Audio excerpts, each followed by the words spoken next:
चौथं एक्झाम्पल पाहतो. या आहे कम्प्युटिंग स्क्वेअर मेथड म्हणजे पूर्ण वर्ग पद्धतीने सॉल्व्ह करायचं आहे. पहा एक्झाम्पल असं इक्वेशन पहा 9y² - 12y + 2 = 0. Next 9y² - 12y + 2 जर पलीकडे गेले तर -2 होता. पण इथे आपल्याला हे 9 नकोय कारण की y चा कम्प्युटिंग स्क्वेअर मेथड ने जर प्रॉब्लेम सॉल्व्ह करायचा असेल तर आपल्याला पहा थर्ड टर्मचे जे आपण सूत्र वापरतो त्यामध्ये y चा सहगुणक इथं स्क्वेअरचा सहगुणक होतोय की असं नाही. मग काय करायचं तर इथे हा सहगुणक आपल्याला काढून टाकायचा असेल तर इथे गुणाकारात 9 आहे आणि म्हणून आपण इथं 9 ने काय करतो त्याला डिवाइड करतो.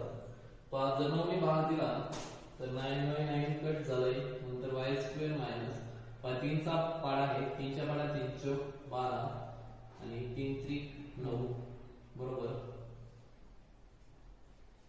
अशा प्रकारे आपले इक्वेशन मिळालं. इक्वेशन नंबर 1 देऊ. पाहिजे थर्ड टर्मचा फॉर्म्युला वापरायचा. थर्ड टर्म म्हणजे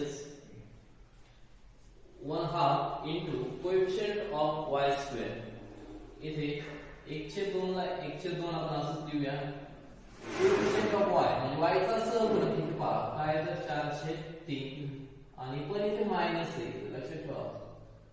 म्हणजे संपूर्ण ब्रॅकेटचा स्क्वेअर लक्षात ठेवा. जर आपण सॉल्व्ह केलं 1/2 गुणिले डायरेक्ट -4/3 लिहूया वर्ग वेग 4 म्हणजे -2/3 ब्रॅकेटचा वर्ग म्हणून मायनसचा स्क्वेअर केला तरी तो प्लस होतो का -2 चा स्क्वेअर होतो 4 आणि 3 चा स्क्वेअर होतो 9. म्हणजे आपल्याला व्हॅल्यू मिळाली थर्ड टर्म 4/9. ही किंमत समीकरणाच्या डाव्या बाजूला आणि उजव्या बाजूला ऍड करू. म्हणजे त्याचे ऍडिंग 4/9 ही किंमत दोन्ही साइडला काय करायची मिळवायची. मिळवल्यानंतर पहा समीकरण असे मिळेल y² - 4/3y + 4/9 is equal to -2/9 + 4/9.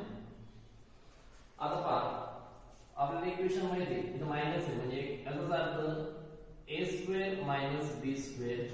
याचं एक्सपान्शन जर घेतलं तर a² - 2ab + b² म्हणजे पहा इथे a² आहे ठीक आहे पण तुम्हाला इथे b² करायचं आहे. म्हणजे आपण पहा याला जर स्क्वेअर या फॉर्म्युलेच्या स्वरूपात जर दिलं तर इथे ब्रॅकेट मध्ये y लक्षात घ्या इथे मायनस ला मायनस b हे a टर्म आहे आणि हे आहे b टर्म.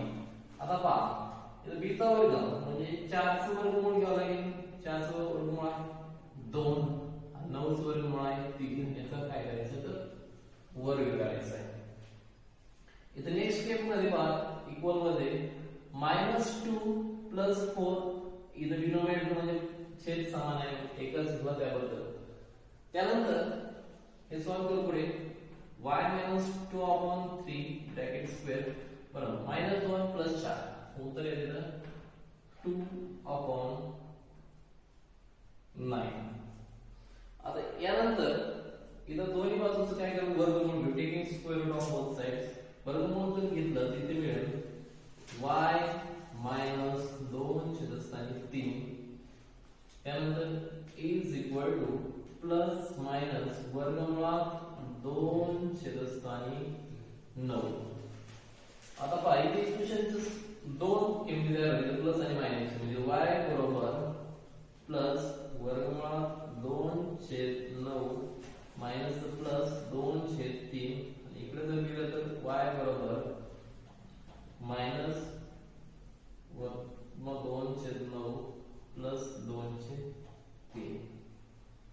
हे जर सॉल्व्ह केलं तर वर्गमुळात 2 प्लस 2 आणि इथे खाली 9 चा वर्गमूळ 3 म्हणजे तर एकच हे लिहू. इथे पहा y बरोबर